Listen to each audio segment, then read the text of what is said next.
The black crunch में साथियों स्वागत है आप लोगों का the black crunch news channel पर। साक्षी दिल्ली हत्याकांड एक ऐसा हत्याकांड जिसने पूरे देश को, पूरे समाज को अंदर तक, आत्मा तक झंझोड़ दिया। साहिल जिसने हाथ में कलावा, गले में रुद्राक्ष और मुंह पे मीठे बोल, जिस प्रकार से उसने अपना रूप धारण किया और एक लड़की को फंसा करके प्रेम के माया जाल में उलझा करके कर दी नृशंस हत्या। साक्षी जो कि मात्र 16 साल की एक लड़की थी, प्रेम जाल की इस फिसलन में उलझी और अंजाम जो हर देश में, हर राज्य में चला रहा है, हत्या और हत्या। फिर एक परिवार का चिराग, एक प्यारी सी नन्ही सी परी फिर हो गई हत्या का शिकार।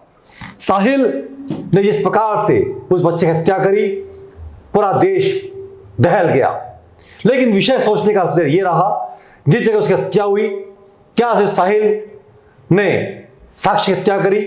नहीं, वो जगह जहां पर साक्षी मरने के पहले भागते हुई अपनी जान की सुरक्षा के लिए जान की पनाह मांगने की आई थी, लेकिन भूल गई थी कि इंसानों के बीच में नहीं, मुर्दों के बीच में जा रही है।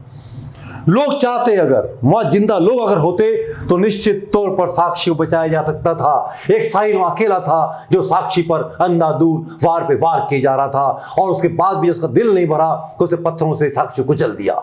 लोग आ रहे थे, जा रहे थे, देख रहे थे, लेकिन सब खामोश थे, जुबा खामोश थी, दिल जैसे उनके मर चुके थे, पत्थर में तब्दील हो चुके थे, दिल्ली सो चुकी थी, खामोश हो चुकी थी और अंजाम फिर हुआ, साहिल ने एक बच्ची को कत्ल कर दिया। कितने साहिल हैं जो देश घूम रहे हैं, समाज में घूम रहे हैं और हत्याएं बलि हो रही हैं। हिंदू लड़कियां, हाथ में कलावा, सर पे तिलक, गले में रुद्राक्ष और माया जाल प्रेम मोह का उलझती हैं बालिकाएं, छोटी बच्चियां जिनकी उम्र पढ़ने लिखने की है, प्यार में पढ़ करके हो रही हैं लौजियात का शिकार। उस लड़के की शातिरपना देखिए, तैयार था वो खून करने के लिए, इरादा लेके निकला था घर से उसकी हत्या के लिए। उसे हत्या करी और जिस तरीके से विवाह होकर के वहां से निकला, वीडियो फुटेज हम देख सकते हैं। उसके चेहरे पे कोई शिकन नहीं थी, कोई मलाल नहीं था। सबसे पहले उसने रात किसी पार्क में गुजारी, कोई डर नहीं था, कोई खौफ नहीं था, कोई किसी प्रकार कोई उसको गीला नहीं था, शिकवा नहीं था। उसके बाद उस चाकू को उसने जंगल में फेंका, सारे सबूत नष्ट करने की पूरे प्रयास किए, लेकिन कानून तो कानून है। आखिरकार 18 घंटों की मशक्कत के बाद वो पकड़ाया। लेकिन पुलिस को दिए बयान के अंदर भी उसने ही कहा कि मुझे उसकी मौत का कोई गीला नहीं है, कोई शिकवा नहीं है। जिस तरीके से उसे हत्या करी है, देख के लगता है कि एक पेशेवर कातिल भी शायद उसके भी हाथ कांप जाते, उसकी भी आत्मा पसीज जाती, लेकिन साहिल के हाथ नहीं कांपे, उसका दिल नहीं पसीजा और कई सारे वार करने के बाद पत्थरों से उसने उसका चेहरा कुचल दिया और बिंदास होकर के वो वहां से निकला, रात को सोया और चाकू को उसने जंगल में फेंका और बिंदास भुआ के घर जाके सो गया। इससे पता लगता है कि साहिल कितना अंदर से तैयार था साक्षी की हत्या करने के लिए। देखना यह होगा जो फुटेज पुलिस के पास मिले हैं, उस जगह से मिले हैं, क्या साहिल को हत्या के जुर्म में फांसी के फंदे तक पहुंचाने में कारगर साबित होंगे और समाज कितना इसे दोषी है या निर्दोष है। आप क्या मानते हैं कि साक्षी हत्या के लिए समाज कितना दोषी है? क्या साक्षी को समाज बचा सकता था? आपको लगता है? नीचे कमेंट बॉक्स में लिख करके बताइएगा कि साक्षी हत्या के लिए जवाबदार कौन लोग हैं। और लव जिहाद के किस्से जिस प्रकार देश बढ़ते जा रहे हैं, उसका एक उदाहरण यह अकेला नहीं है।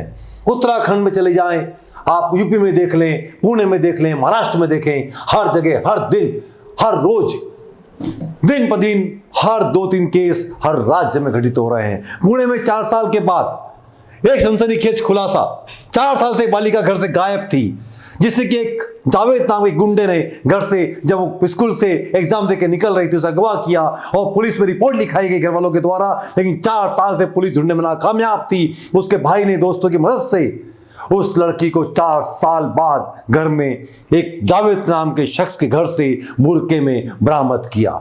जब लड़की को बरामद किया गया पुणे से, मंचर इलाके से वो लड़की दहशत में थी, बुर्का पहने हुई थी, और जब कई लोग घर में घुसे उसकी लड़की की हालत बहुत नाजुक थी, डरी हुई सहमी हुई बच्ची। और जब उसका निकाह पढ़ाया गया उसके अंदर भी कागजातों में छेड़छाड़ की गई।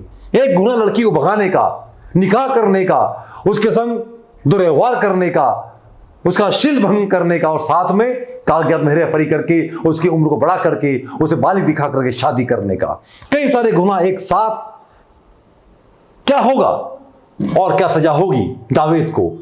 लड़की ने बयान दिया उसे सिगरेट से दागा जाता था, जींस फरोश का धंधा भी करवाया जाता था, डरा के और सहमा करके उस बच्ची को घर में रखा जाता था। वो बच्ची से कई बार पूछने के बाद बच्ची के जब खामोश थे, आप देख सकते हैं कि बच्ची कितनी डरी हुई है, सहमी हुई है, जवाब नहीं दे पा रही है। लोगों ने उससे कहा कि हम तुझे बचाने आए हैं, हम तेरी रक्षा करने आए हैं, तुझे जाने के लिए आए हैं, ये तो हिजाब क्यों पहन रखा है, इसे उतारो। उसकी भाई लड़की सहमी हुई थी, उसकी जुबान से बोल नहीं निकल रहे थे।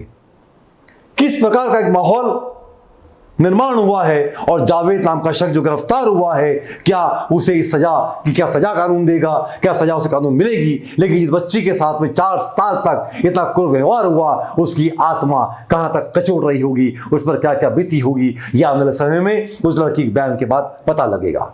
और भी किस्से लव जिहाद के सामने आ रहे हैं, लेकिन उसके लिए जवाबदार कौन है? क्या समाज दोषी है? क्या माता पिता दोषी हैं? या आज का युवा जो कि माँ बाप की बात बिना सुने हुए एक राह पर चल पड़ता है, माँ बाप समझाने की कोशिश करते हैं? यही बयान साक्षी के पिता से बात की गई जो दिल्ली का हत्याकांड है। साक्षी पिता ने कई बार साक्षी को बताया, समझाया और साहिल सुरैनी की सलाह दी, लेकिन उस लड़की प्यार का भूत सवार था, उसे नहीं सुना। वो अपनी दोस्त के घर चली गई और अंजाम हुआ मौत।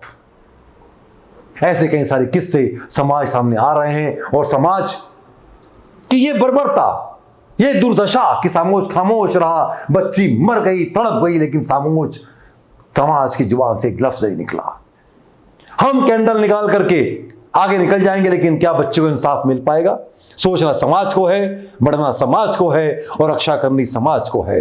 यह है हमारा आज का न्यूज समाचार, जो पुणे के अंदर लड़की का जिंदा मिलना लेकिन उसकी लाश के बराबर है। दिल्ली के अंदर लड़की हत्या।